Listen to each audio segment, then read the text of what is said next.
గూడూరులో దారుణం. ఉమ్మడి నెల్లూరు జిల్లా గూడూరు ఇందిరానగర్లో దారుణం చోటు చేసుకుంది. మొగుడుపై వేడివేడి నూనె పోసిన అత్త భార్య. భార్య అక్రమ సంబంధం వేరే వాడితో ఉందని తెలిసిన భర్త.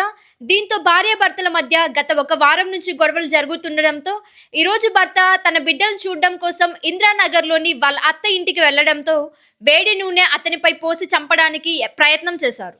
దీంతో హుటాహుటిన గూడూరు ప్రభుత్వ ఏరియా హాస్పిటల్ తరలించిన బంధువులు కేసు నమోదు చేసి దర్యాప్తు చేస్తున్న గూడూరు 2వ పట్టణ పోలీసులు.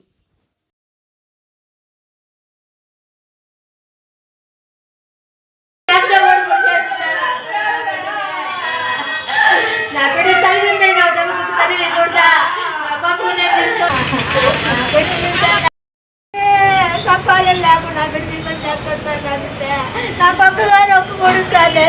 నేను ఎట్ట తక్కున్నాను సార్. నా బిడ్డ